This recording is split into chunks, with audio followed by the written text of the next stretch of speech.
Friends, ಎಲ್ರಿಗೂ ನಮಸ್ಕಾರ. ಮತ್ತೊಂದು ಹೊಸ ವಿಡಿಯೋಗೆ ಎಲ್ರಿಗೂ ಸ್ವಾಗತ ಸುಸ್ವಾಗತ. ಆ್ಯಂಡ್ ಇವತ್ತಿನ ಒಂದು ವಿಡಿಯೋದಲ್ಲಿ ವಿವೋ T3 ಬಗ್ಗೆ ರಿವ್ಯೂ ಕೊಡ್ತಾ ಇದ್ದೀನಿ. ಸೊ ಈ ಒಂದು ಸ್ಮಾರ್ಟ್ ಫೋನ್ನ ಬಗ್ಗೆ ನೀವು ನೋಡಿದ್ರಪ್ಪ ಅಂತಂದರೆ ರಿವ್ಯೂ ಕೇಳಿದರೆ 100% ಈ ಒಂದು ಫೋನ್ನ ನೀವು ಪರ್ಚೇಸ್ ಮಾಡ್ಕೊಳ್ಳೋದ್ರಲ್ಲಿ ಯಾವುದೇ ಸಂಶಯ ಇಲ್ಲ. ಯಾಕಂತಂದರೆ ಈ ಒಂದು ಪ್ರೊಸೆಸರಲ್ಲಿ ನಮ್ಗೆ ಕೊಟ್ಟಿರ್ತಕ್ಕಂಥ ಚಿಪ್ಸೆಟ್ ಈ ಒಂದು ಪ್ರೈಸ್ ರೇಂಜಲ್ಲಿ ಅರೌಂಡ್ 20,000 ಒಳಗಡೆ ಯಾರು ಕೂಡ ಕೊಟ್ಟಿರಲ್ಲ.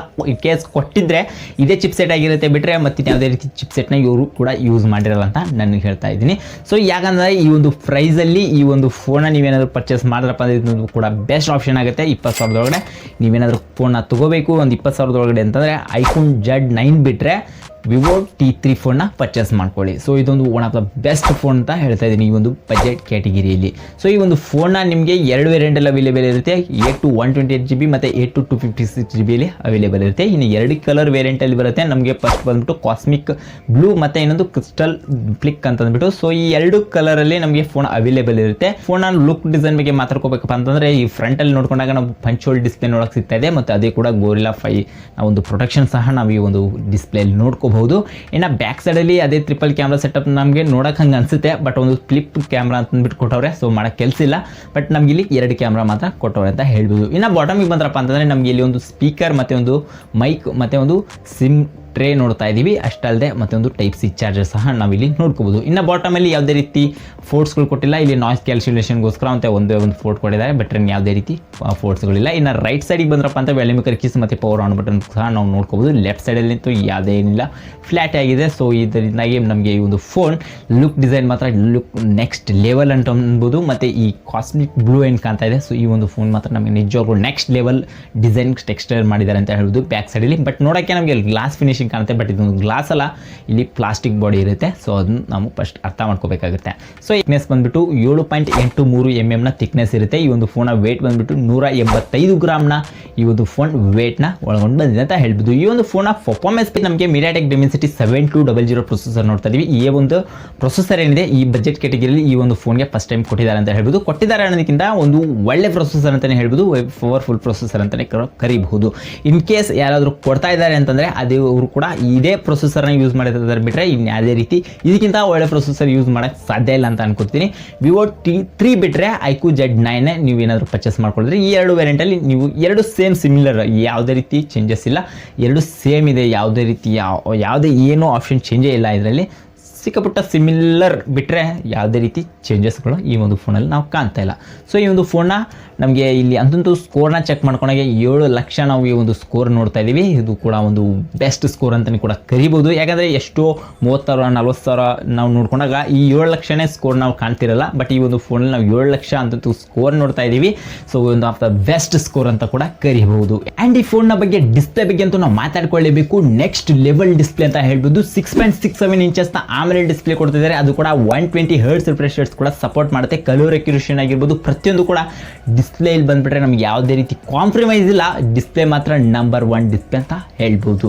ಈ ಒಂದು ಫೋನ್ನ ಕ್ಯಾಮ್ರಾ ಬಗ್ಗೆ ನಾವು ಮಾತಾಡ್ಕೊಳ್ಳೇಬೇಕು. ಈ ಒಂದು ಫೋನಲ್ಲಿ ಕ್ಯಾಮ್ರಾ ನೋಡ್ಕೊಂಡ್ರಪ್ಪ ಅಂತಂದರೆ ನಮಗೆ ಡ್ಯುಯಲ್ ಕ್ಯಾಮ್ರಾ ಸೆಟಪ್ ನೋಡ್ತಾ ಇದ್ದೀವಿ. ಇಲ್ಲಿ ಟ್ರಿಪಲ್ ಕ್ಯಾಮ್ರಾ ಸೆಟಪ್ ಥರ ನಮ್ಗೆ ನೋಡೋಕ್ಕೆ ಸಿಗ್ತದೆ. ಬಟ್ ಇಲ್ಲಿ ಒಂದು ಕ್ಯಾಮ್ರಾ ಬಂದು ಫ್ಲಿಪ್ ಕ್ಯಾಮ್ರಾ ಅಂತಂದ್ಬಿಟ್ಟು ಕೊಡ್ತಾ ಇದ್ದಾರೆ. ಬಟ್ ಮಾಡೋಕ್ಕೆ ಕೆಲಸಿಲ್ಲ. ಬಟ್ ಈ ಒಂದು ಫೋನ್ನ ಇಲ್ಲಿ ಈ ಒಂದು ಕ್ಯಾಮ್ರಾನ ಸ್ವಿಚ್ ಮಾಡಿದ್ದಾರೆ. ಏನಕ್ಕೆ ಮಾಡಿದವ್ರಿಗೆ ಗೊತ್ತಿಲ್ಲ, ಬಟ್ ಮಾಡೋಕ್ಕೆ ಕೆಲಸ ಇಲ್ಲ ಅನ್ಕೋತಿರ್ತೀನಿ. ಸೊ ಇದ್ದಿದ್ರಲ್ಲಿ ಚೆನ್ನಾಗಿ ಆಪ್ಟಿಮೈಸ್ ಮಾಡಿದರೆ ನನಗೆ ಅದೇ ಖುಷಿ. ಬಟ್ ಇವರು ಇಲ್ಲದೇ ಇರೋದೆಲ್ಲ ಸೆನ್ಸರ್ ಯೂಸ್ ಮಾಡಿಬಿಟ್ರೆ ಅದು ಏನು ಕೂಡ ಮಾರ್ಕೆಟಲ್ಲಿ ಹೈಪ್ ಮಾಡೋಕ್ಕಾಗಲ್ಲ ಅಂದ್ಕೊತೀನಿ. ಸೊ ನೋಡೋಣ ಕಾದು ಇವರೊಂದು ಇನ್ನೂ ಅಪ್ಡೇಟ್ ವರ್ಷನ್ ಅಂತಂದ್ಬಿಟ್ಟು ಏನೋ ಒಂದು ಸ್ವಿಚ್ ಮಾಡ್ಕೊಂಡವ್ರೆ. ನೋಡೋಣ ಏನು ಚೆನ್ನಾಗಿದೆ ಏನು ಚೆನ್ನಾಗಿಲ್ಲ ಅಂದ್ಬಿಟ್ಟು ಅಪ್ಡೇಟ್ ಏನಾದರೂ ಕೊಡ್ತಾರಲ್ಲ ಜನ ರಿವ್ಯೂ, ಆವಾಗಲೇ ಗೊತ್ತಾಗುತ್ತೆ ಇದೊಂದು ಕ್ಯಾಮ್ರಾದ ಬಗ್ಗೆ ಏನು ಸ್ಪೆಷಾಲಿಟಿ ಇದೆ ಅಂತಂದ್ಬಿಟ್ಟು. ಸೊ ನೆಕ್ಸ್ಟ್ ಇನ್ನು ಉಳಿದ 2 ಕ್ಯಾಮ್ರಾದ ಬಗ್ಗೆ ಮಾತಾಡ್ಕೊಳ್ಳೋಣ. ಈ ಒಂದು ಫಸ್ಟ್ ಕ್ಯಾಮ್ರಾ ಅಂದ್ಬಿಟ್ಟು 50 MP ಇರುತ್ತೆ. ಅದು ಕೂಡ 1.79 ಅಪರ್ಚರ್ ಒಳಗಡೆ ಈ ಒಂದು ಫೋಟೋಸ್ನ ಶೂಟ್ ಮಾಡ್ಕೋಬಹುದು. ಆ್ಯಂಡ್ ಈ ಒಂದು ಫೋನಲ್ಲಿ ಯೂಸ್ ಮಾಡಿರ್ತಕ್ಕಂಥ ಲೆನ್ಸ್ ಬಂದ್ಬಿಟ್ಟು ಸೋನಿ IMX ಲೆನ್ಸ್ನ ಯೂಸ್ ಮಾಡಿದ್ದಾರೆ ಅಂತ ಹೇಳ್ಬೋದು. ಇವು ತೆಗಿತಕ್ಕಂಥ photos one of the best photos ಅಂತ ಕೂಡ ಕರಿಬೋದು. ಒನ್ ಆಫ್ ದ ಬೆಸ್ಟ್ ಅನ್ನೋದಕ್ಕಿಂತ ಬೆಂಕಿ ಅಂತ ಏನು ಹೇಳಂಗಿಲ್ಲ, ಇಟ್ಸ್ ಓಕೆ. ಈ ಪ್ರೈಸ್ ರೇಂಜ್ಗೆ ಇದು ತೆಗಿತ ಫೋಟೋಸ್ಗಳು ಡಿಸೆಂಟ್ ಕ್ವಾಲಿಟಿ ಅನ್ನೋದಕ್ಕಿಂತ ಬೆಸ್ಟ್ ಕ್ವಾಲಿಟಿ ಅಂತ ಹೇಳ್ಬೋದು. ಆ್ಯಂಡ್ ಸೆಕೆಂಡ್ ಕ್ಯಾಮ್ರಾ ಬರುತ್ತೆ ಈ ಫೋನಲ್ಲಿ ನಮಗೆ 2 MP ಒಳಗಿರುತ್ತೆ. ಅದು ಕೂಡ 2.4 ಅಪರ್ಚರ್ ಒಳಗಿರುತ್ತೆ. ಅದು ಡೆಪ್ತ್ ಸೆನ್ಸರ್. ಬಟ್ ಈ ಒಂದು ಡೆಪ್ತ್ ಸೆನ್ಸರಲ್ಲಿ ನಮಗೆ ಬೊಕೆ ಎಫೆಕ್ಟ್ ಟೈಪು ಅಂದರೆ ಬ್ಲರ್, ಬ್ಯಾಕ್ಗ್ರೌಂಡ್ ಬ್ಲರ್ ಟೈಪ್ ಈ ರೀತಿ ಕೊಟ್ಟಿದ್ದಾರೆ. ಬಟ್ ಅದು ಕೂಡ ಯೂಸ್ ಇಲ್ಲ ಅನ್ಕೋತೀನಿ. ಬಟ್ ಕೆಲವಷ್ಟು ಜನಕ್ಕೆ ಯೂಸ್ ಆಗುತ್ತೆ. ಇಲ್ಲ ಅಂತ ಹೇಳಂಗಿಲ್ಲ, ಯೂಸ್ ಆಗೇ ಆಗುತ್ತೆ ಕೆಲವಷ್ಟು ಜನಕ್ಕೆ. ಬಟ್ ನನಗಂತೂ ಜಾಸ್ತಿ ಯೂಸ್ ಇಲ್ಲ. ಇದ್ದಿದ್ರಲ್ಲೇ ಪೋರ್ಟ್ರೇಟ್ ಶಾಟ್ ಕೊಟ್ಟರೆ ಸಾಕು, ಬ್ಲ್ಯಾಕ್ ಗ್ರೌಂಡ್ ಹೆಂಗಿದ್ರು ಬ್ಲರ್ ಆಗೇ ಆಗುತ್ತೆ, ಚೆನ್ನಾಗಿರುತ್ತೆ ಅಂತ ನನಗೆ ಅನಿಸ್ತಾ ಇದೆ. ನೆಕ್ಸ್ಟ್ ಈ ಒಂದು ಫೋನಲ್ಲಿ ಫ್ರಂಟ್ ಕ್ಯಾಮ್ರಾದ ಬಗ್ಗೆ ಮಾತಾಡ್ಕೊಳ್ಳೇಬೇಕು. ಈ ಒಂದು ಫ್ರಂಟ್ ಕ್ಯಾಮ್ರಾದಲ್ಲಿ 16 ಮೆಗಾ ಪಿಕ್ಸೆಲ್ನ ಒಂದು ಸೆಲ್ಫಿ ಶೂಟರ್ ನೋಡ್ತಾ ಇದೀವಿ. ಅದು ಕೂಡ 2.0 ಅಪರ್ಚರ್ ಒಳಗಡೆ ಈ ಒಂದು ಫೋಟೋಸ್ನ ಶೂಟ್ ಮಾಡುತ್ತೆ. ಅದು ಕೂಡ ವೈಡ್ ಆಂಗಲ್ ಲೆನ್ಸ್ನ ಯೂಸ್ ಮಾಡಿದ್ದಾರೆ ಅಂತ ಹೇಳ್ಬೋದು.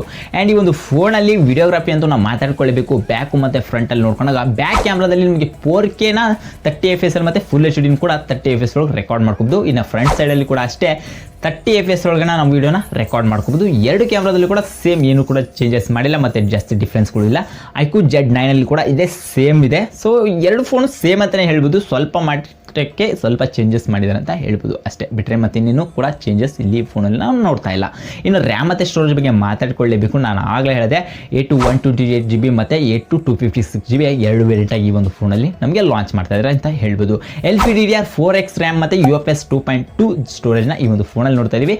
UFS 2.2ಕ್ಕಿಂತ ನಾವು ಇನ್ನೂ ಅಪ್ಡೇಟ್ ಕೇಳ್ತಾ ಇದೀವಿ. ಯಾಕಂತಂದರೆ 20,000 ಕೊಡ್ತಾ ಇದೀವಿ. ಇಲ್ಲಿ ಅಟ್ಲೀಸ್ಟ್ 2.2 ಬದಲಿ 3.1 ಆದರೂ ಕೊಟ್ಟಿದ್ರೆ ಇನ್ನೂ ಚೆನ್ನಾಗಿರ್ತಿತ್ತು ಅಂತ ನಮಗನಿಸ್ತು. ಬಟ್ ಇದ್ದಿದ್ರಲ್ಲೇ ಈ ಪ್ರೈಸ್ ರೇಂಜಲ್ಲಿ ಓಕೆ ಅಂತ ಕರಿಬೋದು. ಬಟ್ ಇನ್ನೂ ಕೂಡ 3.1 ಕೊಟ್ಟಿದ್ರೆ ಇನ್ನೂ ಚೆನ್ನಾಗಿರ್ತಾ ಇತ್ತು ಅಂತ ನನಗೆ ಅನಿಸ್ತು. ಸೊ ನಿಮ್ಗೆ ಏನು ಅನಿಸುತ್ತೆ ಅನ್ನೋದು ಕೂಡ ಕಮೆಂಟ್ ಮಾಡಬಹುದು. ಆ್ಯಂಡ್ ಈ ಒಂದು ಫೋನಲ್ಲಿ ಬ್ಯಾಟ್ರಿ ಮತ್ತು ಅಡಾಪ್ಟರ್ ಬಗ್ಗೆ ಮಾತಾಡ್ಕೊಳ್ಳೇಬೇಕು. 5000 mAh ಬ್ಯಾಟ್ರಿ ಮತ್ತು 44 ವ್ಯಾಟ್ನ ಪವರ್ಫುಲ್ ಫಾಸ್ಟ್ ಚಾರ್ಜರ್ನ ಅಡಾಪ್ಟರ್ ನಮಗೆ ಬಾಕ್ಸ್ ಸಮೇತ ವಿವೋದವ್ರು ಫಸ್ಟ್ ಟೈಮ್ ಕೊಡ್ತಿದ್ದಾರೆ. ಈ ಒಂದು ಕಡಿಮೆ ಬಜೆಟಲ್ಲಿ ಈ 44 ವ್ಯಾಟ್ನ ಫಾಸ್ಟ್ ಚಾರ್ಜರ್ ಅಂತಂದರೆ ನಿಜವಾಗ್ಲೂ ಖುಷಿಯಾಗುತ್ತೆ. ಈ ಒಂದು ವಿವೋದವರು ಇಲ್ಲಿ ಒಂದು ಒಳ್ಳೆ ಕೆಲಸ ಮಾಡಿದ್ದಾರೆ ಅಂತ ಖುಷಿ ಅನ್ನಿಸ್ತಾ ಇದೆ. ಸೊ ಇನ್ನೊಂದು ಫೋನಲ್ಲಿ ಆಪರೇಟಿಂಗ್ ಸಿಸ್ಟಮ್ ಬಂದಾಗ fun touch OS Android 14 OS ಈ ಒಂದು ಫೋನಲ್ಲಿ ನೋಡ್ತಾ ಇದ್ದೀವಿ. ಈ ವಿವೋದ ಅಫಿಷಿಯಲ್ OS ಅಂತ ಕೂಡ ಕರಿಬಹುದು. ಆ್ಯಂಡ್ ಈ ಒಂದು ಸೆಕ್ಯೂರಿಟಿ ಬಂದಾಗ ಇನ್ ಡಿಸ್ಪ್ಲೇ ಫಿಂಗರ್ ಪ್ರಿಂಟ್ ಸೆನ್ಸರ್ ನೋಡ್ತೀವಿ. ಅದು ಕೂಡ ಆಪ್ಟಿಕಲ್ ಇಮೇಜ್ ಸೆನ್ಸರ್ ಅಂತ ಹೇಳ್ಬೋದು. ನಿಜವಲ್ಲೂ ಕೂಡ ಇಲ್ಲಿ ಇನ್ ಡಿಸ್ಪ್ಲೇ ಫಿಂಗರ್ ಪ್ರಿಂಟ್ ಸೆನ್ಸರ್ ಕೂಡ ಒಂದು ಒಳ್ಳೆ ಕೆಲಸ ಮಾಡುತ್ತೆ. ಕ್ವಿಕ್ ಆನ್ಗೆ ಅನ್ಲಾಕ್ ಆಗುತ್ತೆ ಮತ್ತು ಕ್ವಿಕ್ಕಾಗಿ ಫಾಸ್ಟಾಗಿ ವರ್ಕ್ ಆಗುತ್ತೆ ಅಂತ ಹೇಳ್ಬೋದು. ರಿವ್ಯೂ ಪ್ರಕಾರ ನಾವು ನೋಡ್ಕೊಂಡಾಗ ಈ ಒಂದು ಫೋನ್ ನಿಜವಲ್ಲೂ ಕೂಡ 99% ಅನ್ನೋದಕ್ಕಿಂತ 95% ನಾವು ಕೊಡಬಲ್ಲೆ. 100% ಅಂತ ನಾವು ಕೊಡೋಕ್ಕಾಗಲ್ಲ, ಯಾಕಂದರೆ ಏನಾದರೂ ಒಂದು ಪ್ರಾಬ್ಲಮ್ಸ್ ಇದ್ದೇ ಇರುತ್ತೆ. 95% ಅಂತೂ ಇಟ್ಸ್ ಓಕೆ, ಈ ಒಂದು ಫೋನ್ನ ನೀವು ಪರ್ಚೇಸ್ ಮಾಡ್ಕೊಬೋದು. ಕೊನೆಯದಾಗಿ ಎಲ್ಲರೂ ಕ್ವಶನ್ ಇರುತ್ತೆ, ಈ ಬಜೆಟಲ್ಲಿ ಜಾಸ್ತಿ ರೇಟ್ ಏನಾದ್ರು ಆಯ್ತಾ, ಇದಕ್ಕಿಂತ 20,000 ಅಂತ ನೀವು ಚೆನ್ನಾಗಿ ಬರುತ್ತೆ ಫೋನ್ ಅಂತ ಕೆಲವಷ್ಟು ಜನಕ್ಕೆ ಮೈಂಡ್ ಸೆಟ್ ಇರುತ್ತೆ. 21,000 ಕೊಟ್ಟು ಇನ್ನೂ 22,000 ಕೊಟ್ಬಿಟ್ಟು ತೊಗೋಬೋದಲ್ಲ ಅಂತಂದ್ಬಿಟ್ಟು. ಸೊ ನಾನು ಹೇಳೋ ಪ್ರಕಾರ ಏನಂತಂದರೆ ವಿವೋ T2 Pro ಏನಾದರೂ ತೊಗೋತೀನಿ ಅಂದರೆ ಇಟ್ಸ್ ಓಕೆ. ಆಮೇಲೆ iQOO Z7 Pro ಏನಾದರೂ ತೊಗೋತೀನಿ ಅಂದರೆ ಇಟ್ಸ್ ಓಕೆ. ಈ ರೀತಿ ಫೋನ್ಸ್ಗಳನ್ನ ಪಿಕ್ ಮಾಡ್ತೀನಿ ಅಂತಂದರೆ ಇದಕ್ಕಿಂತ ಒಳ್ಳೆ ಕ್ಯಾಮ್ರಾನ ಕೊಟ್ಟಿದ್ದಾರೆ ಅಂತಂದರೆ ನೀವು ಪಿಕ್ ಮಾಡ್ಕೊಳ್ಳಿ. ಇದಕ್ಕಿಂತ ಒಳ್ಳೆ ಪ್ರೊಸೆಸರ್ ಇದೆ ಅಂತ ಪಿಕ್ ಮಾಡ್ಕೊಳ್ಳಿ. ಬಟ್ ನನಗನ್ಸೋ ಪ್ರಕಾರ ಈ 19,000ದಿಂದ 21,000ಕ್ಕೆ ಈ ಒಂದು ಫೋನ್ ನಿಮಗೆ ಬೆಸ್ಟ್ ಆಪ್ಷನ್ಬಲ್ ಆಗುತ್ತೆ ಅಂತ ನನಗನ್ಸ್ತಾ ಇದೆ. ಯಾಕಂದರೆ ಈಗ ಅಪ್ಡೇಟ್ ವರ್ಷನಲ್ಲಿ ನೀವೇನಾದರೂ ನೋಡ್ಕೊಂಡ್ರಪ್ಪ ಅಂದರೆ ಈ ಒಂದು ಫೋನ್ ಕೂಡ ನಿಮಗೆ ಬೆಸ್ಟ್ ಆಪ್ಷನ್ ಆಗುತ್ತೆ. ನೀವೇನಾದರೂ ಫೋನ್ನ ತೊಗೋತೀನಿ ಅನ್ನೋಗಿತ್ತು ಅಂದರೆ ಕಣ್ಣು ಮುಚ್ಕೊಂಡು ಈ ಒಂದು ಫೋನ್ನ ನೀವು ಪರ್ಚೇಸ್ ಮಾಡ್ಕೋಬೋದು.